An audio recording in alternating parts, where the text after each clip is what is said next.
卖烧饼，卖烧饼啊，卖烧饼。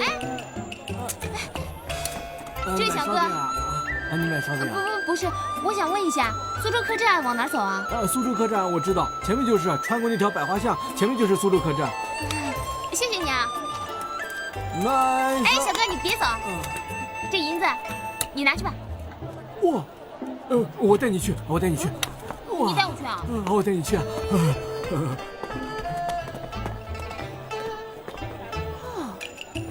我从没发现银子这么管用。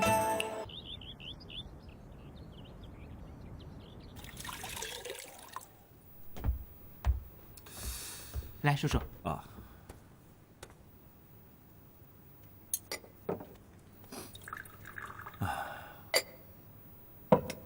到了这个时候，还这么安静，戏班的人还在睡觉呢。哼，他们昨晚上又喝又唱的，闹了一宿，现在还不睡得像死猪一样啊？不对，是我们睡过头了。叔叔是说，他们已经起床了？哎呀，他们已经走了。走了？这学戏之人呐，讲究晨练，他们一定是早起吊嗓子练功去了。来，走，快啊，快！哦。哎，小二哥，鲤鱼戏班的那些人都到哪儿去了？啊，他们天还没亮就到虎丘戏场去了。啊！哎，赶紧去！哎，叔叔，他们晚上回来还是要住的，咱们在客栈等不就行了吗？已经等了1个晚上了，不能再等了，快走！哦。哎，到了，这就是苏州客栈。啊？才这么近的路啊！你可别反悔啊！你给我的银子不能拿回去啊！喂，卖烧饼。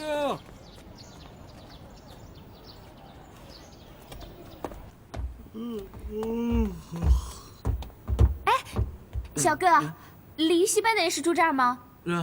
是住这儿。哎，那你能告诉我鲤鱼他住哪间房间吗？你来找他学戏的吧？那你能告诉我他住哪间吗？哦，这会儿人不在，天不亮就走了。你说什么？那他们去哪儿了？能不能告诉我？啊，我可以给你银子。小哥，给你钱。那你快告诉我，带我去好不好？哎，你又在那偷懒了啊！快去招待客人。哎，来了。小哥，小姑娘，这样吧，我现在没有空，我给你找个带路人，你跟着那2位道长，他们就是去找鲤鱼的。谢谢你，小哥。哎，不用。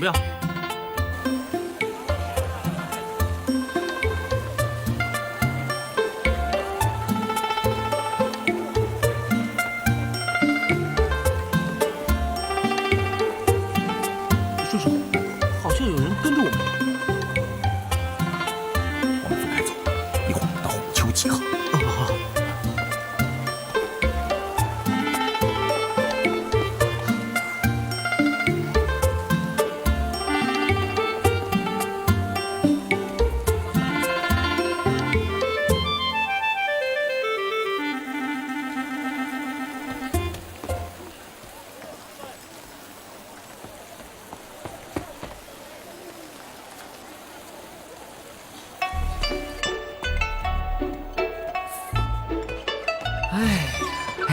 哎，师傅，您回来了。刚才有个叫王子驾的人来找您，他说要请您到他船上做客，还说要跟您比唱《牡丹亭》。他专门就是唱《牡丹亭》的。要是真的比起来，还不一定会赢他。哎，看人，山藤船上的。走，会他。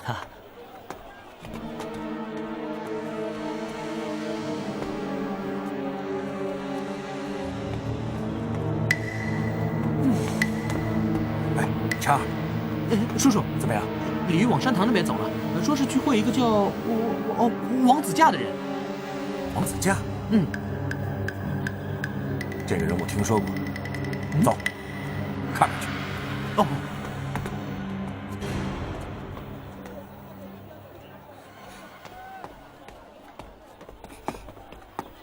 这位姐姐，这里是鲤鱼戏班吗？你找什么人吗？我找李丽翁，就是鲤鱼啊。你见过鲤鱼吗？找他有什么事？我是特地从京城赶过来的，我特别想见他。姐姐，你带我去找他好吗？你是从京城来的？嗯。你找他除了想见他，还有别的事吗？你知道他多少？我知道他写过一本书，叫做《金瓶梅》，还知道他写过一出戏，叫做《风筝误》。我还知道他在戏班演了许多好看的戏。你别胡说，《金瓶梅》可不是他写的。可是姐姐，我真的很想见他，你带我去见他，我可以给你很多银子。我不要你的银子，你找他有事儿吗？我想跟他学唱戏啊。姑娘，这苏州城里的戏班可多了，何必一定要找鲤鱼呢？我喜欢他呀，我就找他。京城来的人就是不一样。听你口音，你是旗人。是啊，难怪心直口快。姐姐，银子呢？我明天可以给你送过来，不过你带我进去好不好啊？我真的不要你的银子，不过鲤鱼这会儿就在戏场里面。真的？你在这里等会儿，一会儿我叫他来接你。那好，谢谢你啊。不过你要动作快一点，不要太慢了啊。好，我一会儿叫他早点出来接你，好吧？去。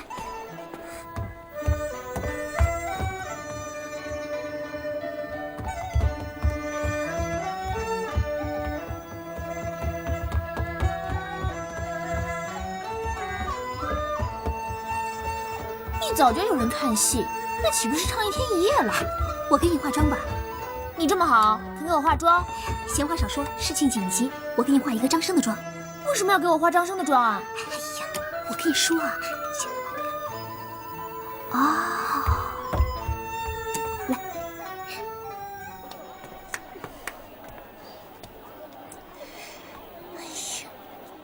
来，姐姐，看戏还早呢。我找鲤鱼，师傅出去了。出去了？哎，谁说师傅出去了？啊？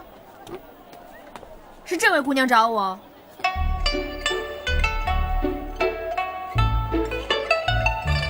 你是鲤鱼李丽翁？鄙人就是鲤鱼，请问姑娘找我有何贵干？你说什么？哎，还不快去练功？啊，她是新班弟子，小孩子不懂事儿，总是没大没小，喜欢跟师傅戏耍。原来李班主还那么年轻，我以为，你以为什么？你以为鲤鱼是个半老头啊？啊，不是，最主要，您跟我想象中的不太一样。我想象中的李班主应该年纪略大一些，个子呢略高一些，声音更洪亮一些。姑娘是不是很失望？哎呀，鲤鱼就是这个样子，你不要把他想得太好了，希望越大，失望也越大。我倒不是失望。李班主，你能教我唱戏吗？唱戏？好啊，好啊。你今天就先回去吧，等过几天再来。这2天没空，挺忙的。你不肯收我为徒吗？李班主当然可收你为徒了。你模样这么俊俏，他不会不收。看你是可塑之才，容我考虑考虑吧。收徒之事不那么简单，尤其是收女弟子。哎，是啊，你今天就先回去吧，过2天再来，李班主一定会收你为徒的。不行，我今天就想看李班主演的戏。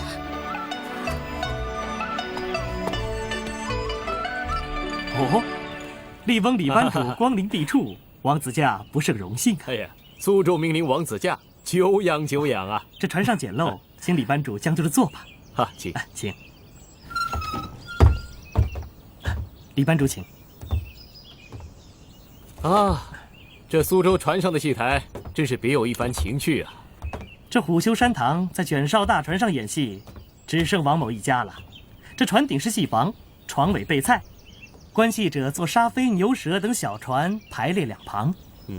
船上唱戏，水中观戏，的确是别有洞天，好地方啊，好地方。虽说是好地方，却也有不尽人意之处啊。如何不尽人意之处？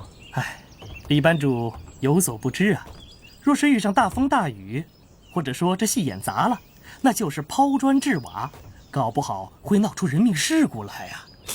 既然在船上演戏多有不便，何不到虎丘戏场？前几日你不是还在虎丘戏场演出吗？这不，李班主到了苏州，我王某义不如人呐，只好回到这船上来了。子驾兄言重了，如果你不嫌弃的话，还请王班主下船到虎丘戏场共同演出。你的红娘，我的张生，一定让苏州这些看客看得服服帖帖，谁敢说你半个不是？多谢李班主抬爱啊！你们班的红娘也是很不错的哦。日后我一定让她好好跟你学习学习。李班主客气了。哎，你们班的崔莺莺可是很轰动啊！此人的确不同一般呐，一定不会让你失望的。不知崔莺莺是哪里的名角啊？哈哈哈，子驾兄恐怕猜不出来啊。只不过他只是个客串的，故而隐姓埋名，但是演技并不在你我之下呀。到时候搞不好会让子驾兄大吃一惊啊！哦，真人不露相，承蒙李班主不弃，不枉子驾就滥竽充数了。李班主，你再稍后片刻。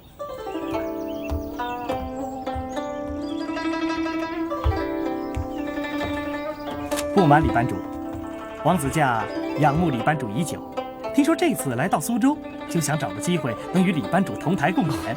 这苏州的赏家也正有此意呀。好啊好啊，那岂不是皆大欢喜啊？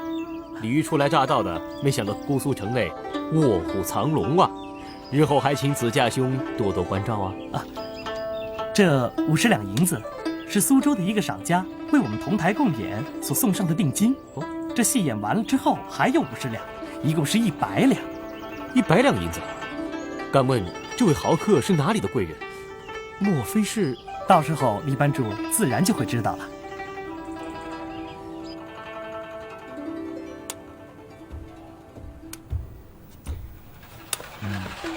据说这鲤鱼爱银子是出了名的，这白花花的银子往他眼前一放，哼，我就不信他不动心。我看这鲤鱼也是个贪吃好色之徒，到时候备上一桌美味佳酿，再叫上1、2位美女作陪，哼，看他还跑得掉。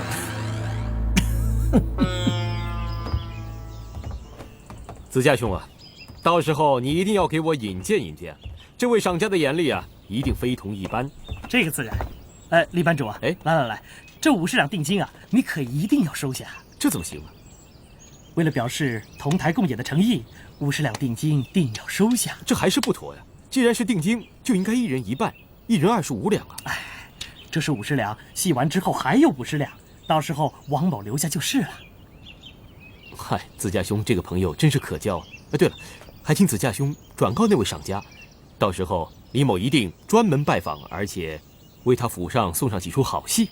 到时候王某一定转告。哎，哦对了，听说子驾兄要加盟吴三桂家班，若是能和李班主一起加盟，那才令人高兴啊！不敢啊，在下告辞。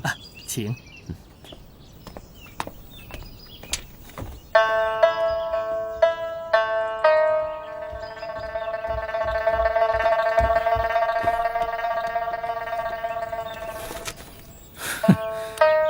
鲤鱼这小子够狡猾的，看样子不大好对付。不过今儿个他也算是给了你一点面子。他给我面子？鲤鱼跟我一样，也不过是个戏子。他声望之高，还不是让那些戏迷给捧出来的。要是论真本事，我王某可绝不输给他。说的是。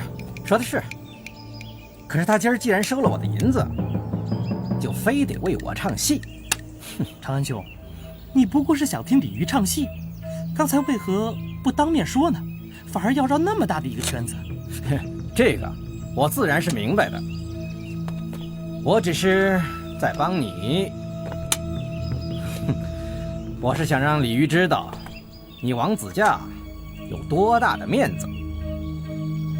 当然，最终他鲤鱼也要跟你一样，成为我吴三桂吴家班的人。只有成为了吴家班的人，才可以进京为太后的寿辰献艺。到了京城里边，你们才有前途，才会有更多的观众来听你们唱戏，才能过上真正的好日子，懂吗？还是长安兄考虑的周全呢。还有没有人说过那个唱崔莺莺的到底是谁呀？问了几次，但鲤鱼是执意不肯说。还卖关子？这苏州地面上还有什么事儿能瞒得了我王永康？哎，杜学士，让周子高去打听打听。姑爷，听说今儿虎丘戏场早场演的是凤求凰，人都跑那儿去了。哎呀，先回去吧啊！先回去吧。我花钱买票就是了，我不会白看戏的。哎呀，今天我们这儿忙着呢，你既然要跟李班主学戏，以后有你看的。哎，李班主一定会单独教你的，师傅，你说是吧？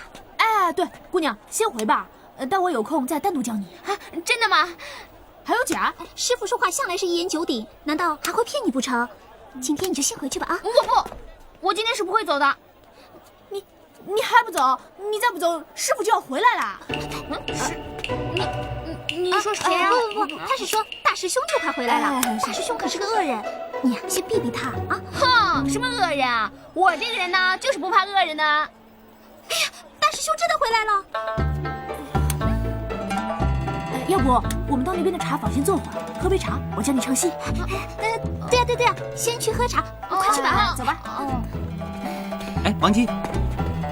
哎，师傅呢？哎呀，路上遇到那2个道士，师傅让我先回来。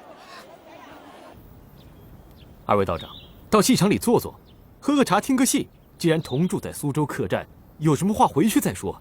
戏班今天因为开了个早场，大家正等着我呢。哎，我知道，我昨天晚上就想问你啊，当我听完你半夜唱的《江儿水》，我这心里头一软，我都忘了，你要演到什么时候啊？我可等不及了。就是啊，我说出赶来赶去，就是为了找你啊。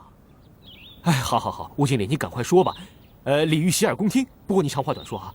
啊，好，强儿啊，你盯着，我跟鲤鱼说正经事儿。哦，鲤鱼啊，我跟你说，我是从京城赶回来的，在杭州见不着你，我又赶到苏州，为的就是让你早一日知道皇上的圣旨御批呀。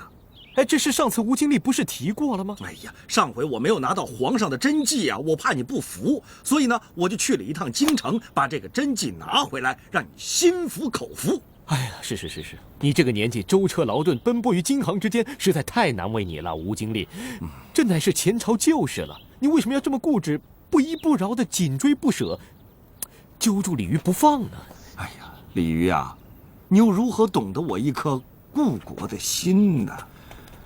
哎，夏完淳是我们大明顶天立地的忠烈啊！你虽然会唱他的《江儿水》，但你还没有领悟他个中的情感和深意。我跟你说吧，为了先帝的遗愿，不要说我舟车劳顿、风餐露宿，就是搭上我这条性命，我也在所不惜。啊，是，在下十分敬重。不过早场演戏，我怕观众等不及了，有什么话咱们回客栈以后再说吧。啊，哎，鲤鱼听旨。哎呀，赶快说吧。鲤鱼听旨。草民鲤鱼听旨。依吾相所奏，命其将鲤鱼拿问帝京，悔过具节，并酌其茶敬《金瓶梅》。哎呀，这个我已经听过一遍了。哎，起来吧。本经理是让你看看皇上的圣旨御批。朱红大批，先皇手记，难道有假？哎，果然很像崇祯先帝的笔记啊。什么果然好像啊？这就是真迹。我跟你说吧，御批在此，还有何话说？哎呀，鲤鱼不胜惶恐，可惜先帝不在了。《金瓶梅》实在不是我写的，我只不过批注了其中一个课文，而且是寥寥数语，还请大人明察。哎呀，鲤鱼，你就不要再狡辩了。我跟你说，崇祯5年起，我就明察暗访，收集证据，是将《金瓶梅》作者绳之以法。现在证据俱在，你还口口声声地说啊，不是你写的，不是你写的，又是谁写的？谁写的我不知道啊。哎，今天就到这里吧。有什么话回客栈再说吧。啊。哎，李玉，我跟你说，虽然先皇不在了，大明亡了，但你不能赖账啊。哎，如果真的是我欠的账，我绝对不会赖的。说话算数，晚上我在客栈等你。好。你们住客栈的所有的花费呢，一切记在戏班账上啊。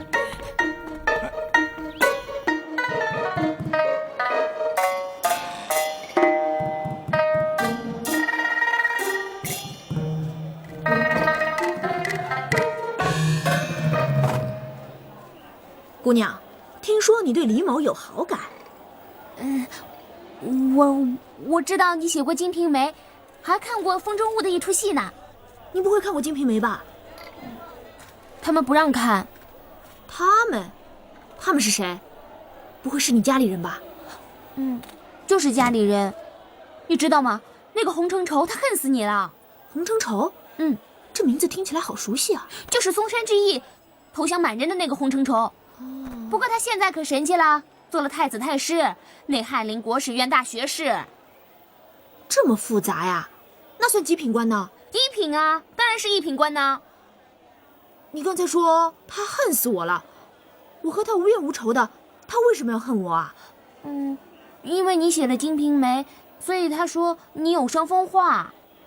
糟了，我得赶快告诉师傅啊！你说什么？告诉什么师傅？没有，我是说，幸好你告诉我。李班主。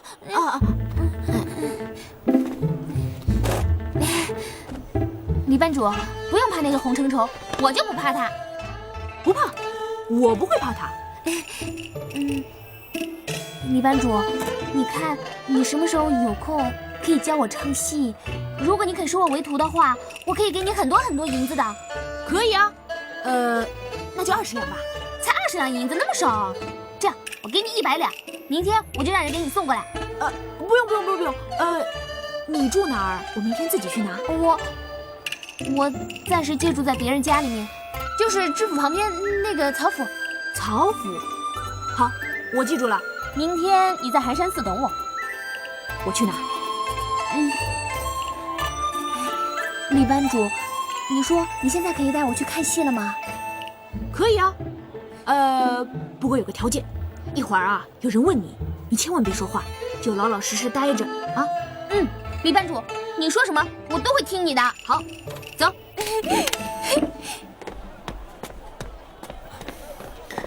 哎呀，师傅，你怎么才来呀？这锣鼓都敲了1个时辰了，你要再不来，这台底下的看客就要扔石头了。我这不是来了吗？你去叫乔姬、王姬随便白送几场吗？王姬那12月花名都唱了好几年了，你说乔姬也不知道跑到哪儿去了。好，赶快替我换一上妆。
前面去了，快回家！我想近一些看鲤鱼，马上就走的。鲤鱼他不在台上，他都走了。哎呀，别骗我了！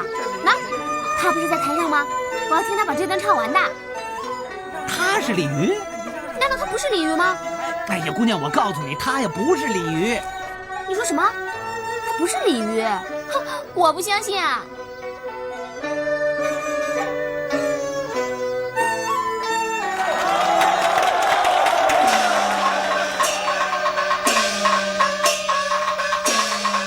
哎，姑娘，他才是鲤鱼。哎呀，你别骗我了，我才不会上你的当。哎呀，你这姑娘真是的，她不是鲤鱼，她是谁啊？反正这个台上的人就不是鲤鱼，鲤鱼怎么可能长成这个样子呢？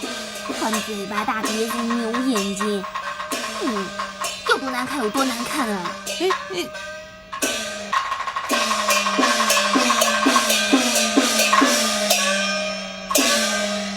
好了，我告诉你啊，这戏场的门归我管，这戏金呢归我收。想看戏啊，拿钱来呀！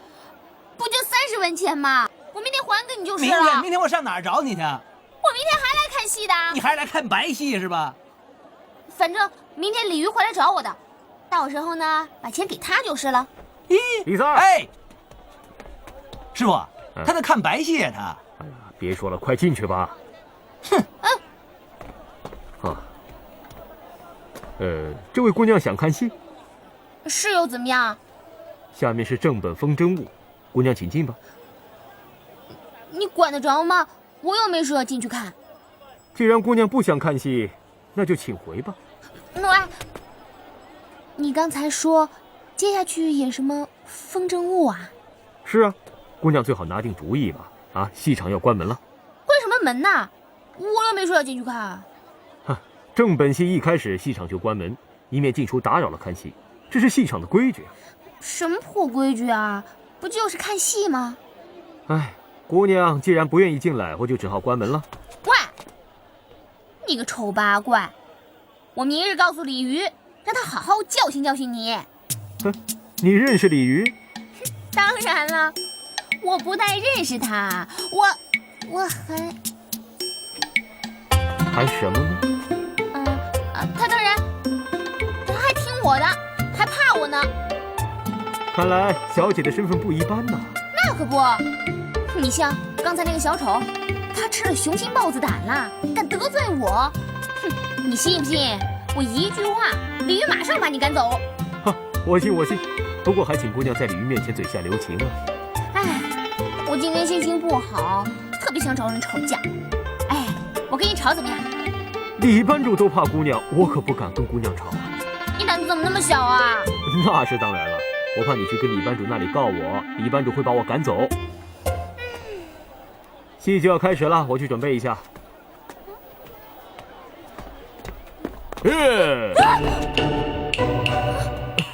姑娘没事吧？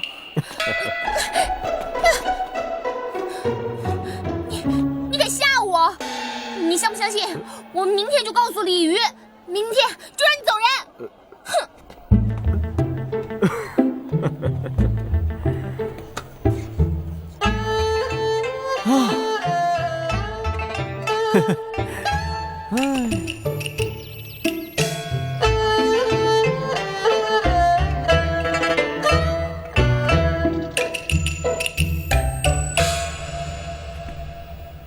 哥哥，告诉你一个好消息啊！什么好消息啊？那个苏州知府啊，请咱们到他的府上啊去听戏。鲤鱼戏班不是在虎丘戏场唱吗？这个苏州啊，戏班是很多的，除了这个李家班以外，还有其他家班的。今天晚上给咱们唱戏的是一个名角啊。名角？哎，是谁呀？叫王子嘉，是唱这个《西厢记》红娘啊出名的，当年在京城里红过一阵子。今儿晚就是他给咱们演的《西厢记》。我不去。哎，不去？你来苏州不就是想多看戏吗？我想到虎丘戏场去看呢。哦，你是想看鲤鱼戏班的戏呀？嗨，急什么呀？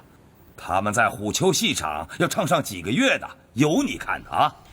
哎，再说吧，我要出去玩。哎，你又要出去玩啊？嗯。哎呀，行，那也行啊，我派2个哥斯哈陪着你，不然和上次一样，哼，你呀让人卖了，你还不知道呢。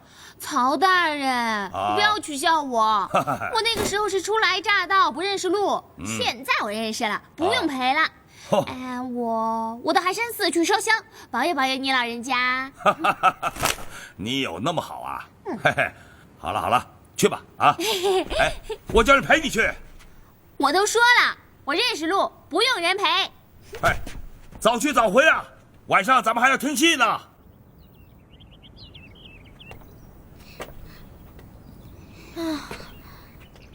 哎呦，热死了，热死了！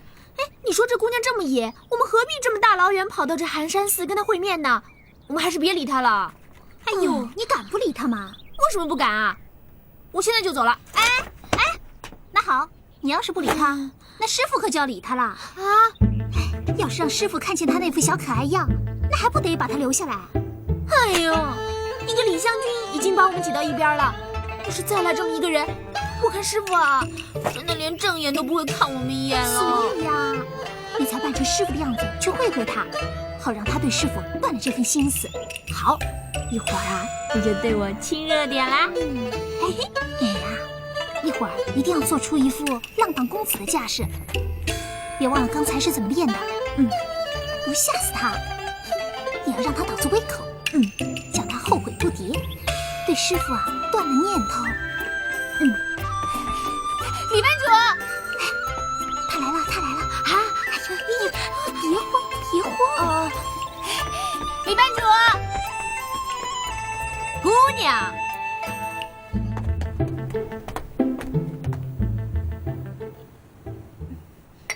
这位姑娘还未请教芳名，今年芳龄几何啊？本姑娘姓龙，今年18岁了。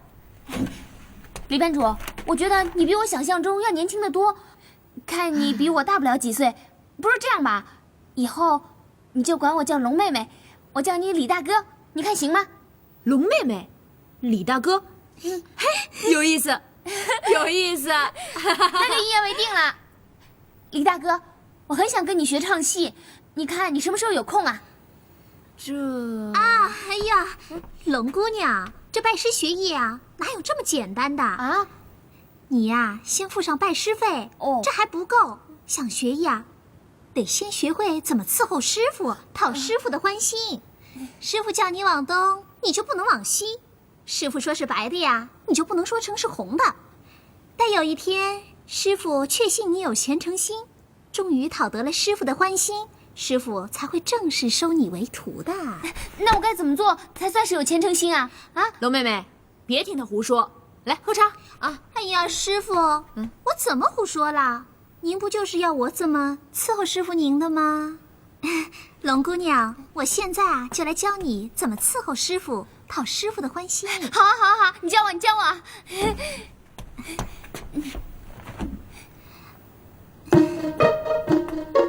师傅，您喝茶呀？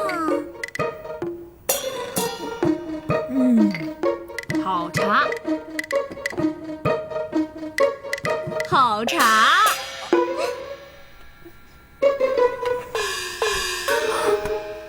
晚上师傅还要让你喂喝酒呢。好啊，师傅，只要师傅高兴，徒儿什么时候喂师傅喝酒都行。龙姑娘，你也为师傅喝杯茶吧。啊，我不会喂茶。哎呀，你心仪已久、万般崇拜的鲤鱼师傅就在你眼前，你就不表示表示吗？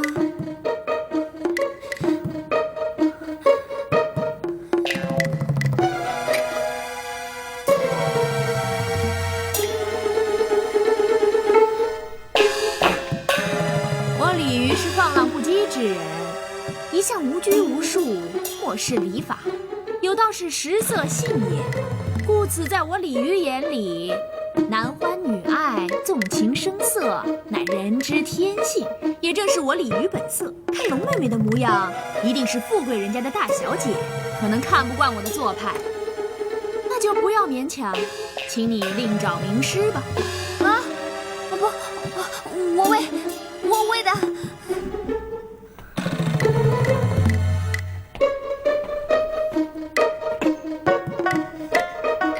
喂呀！快喂呀！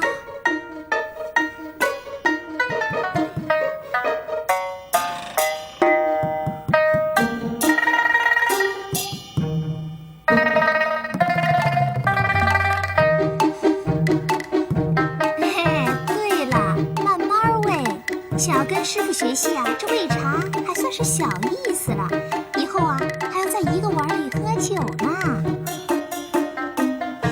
这除了一个碗里喝酒，还有一个盆里洗澡，一张床上睡觉呢。你胡说！你们汉人不是最讲究男女授受不亲的吗？你和李大哥，你们是男女有别，怎么可能是同一个盆里洗澡？还有同一张床上睡觉，是不是？你别不好意思说嘛。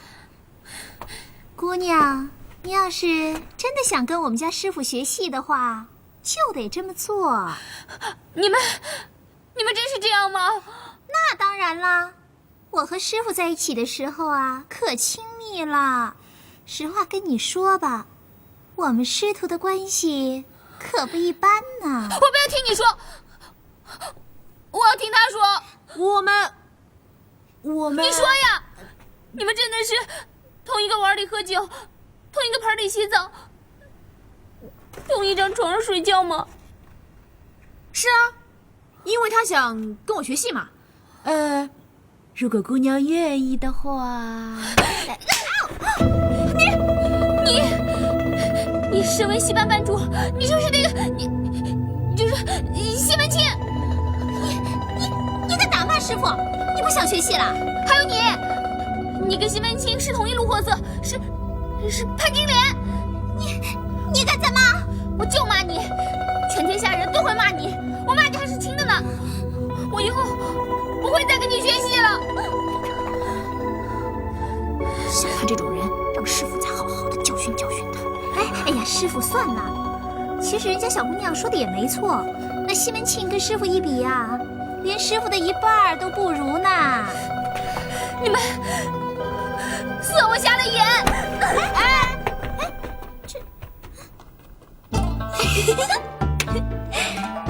这下师傅惨了，少了个崇拜者，我们会不会太过分啦？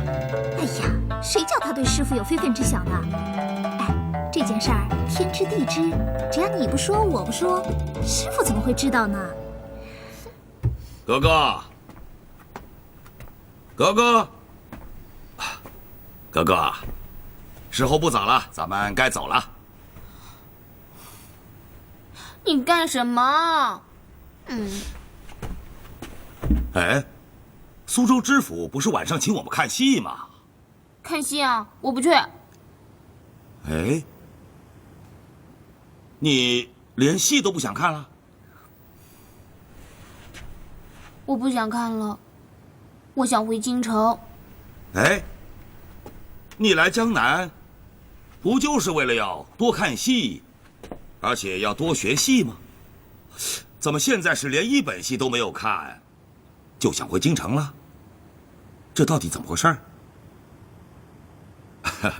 哎，那咱们这样啊，你呢今晚就不要陪我去看《西厢记》了，我准你呢上虎丘戏场看鲤鱼戏班的戏，这样行了吧？鲤鱼戏班的戏我更加不想看。嘿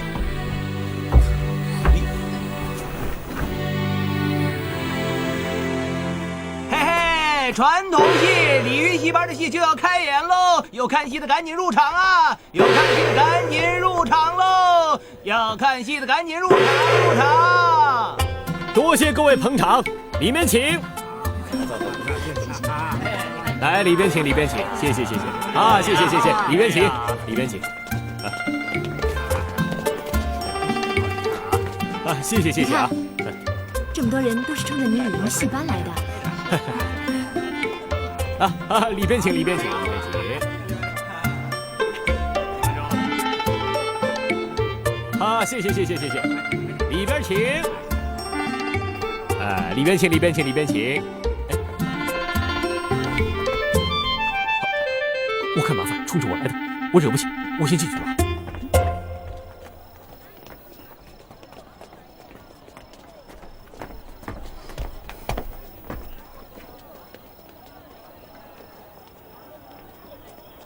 这位姑娘，你是不是想看戏啊？今天上演的是《凤求凰》，是班主鲤鱼亲自出演的。是鲤鱼吗？对啊。那我不想看。那就下回想看的时候再来。四处走走吧，虎丘的夜景很美的。这位姐姐，你说这个话就对了。与其去看鲤鱼的戏，还不如啊去看看外面的风景呢。那下回再来吧。姐姐，要是你唱的，我倒是想看。那，你是不是这个戏班的人呢？我不是，但是我跟戏班的人都是好朋友。那你跟鲤鱼也是朋友吗？对啊，我跟他是朋友，好朋友。那你跟他也是一个碗里喝酒，一个盆里洗澡，一张床上睡觉吗？姑娘，你这从哪儿听来的呀？他自己跟我说的呀。不会的吧，姑娘，你是不是听错了？鲤鱼怎么可能说出这种话来呢？可是，有时候，当然啦，喝酒可能会在一个碗里面倒酒喝，但是洗澡怎么会在一个澡盆子里？还有睡觉怎么可能在一张床上呢？是我亲耳听到的，不会有错的。他自己那么说，而且他的女徒弟也承认了。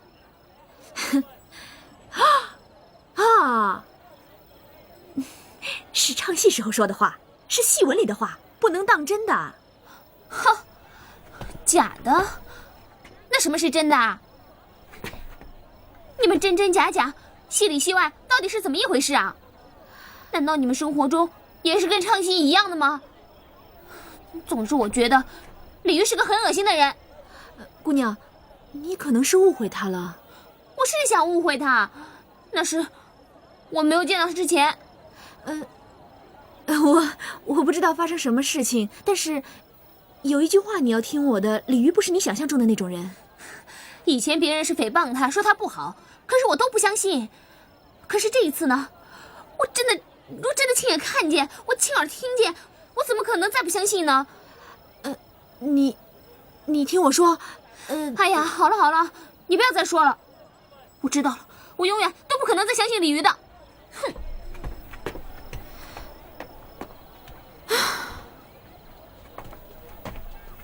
湘君姑娘，湘君姑娘。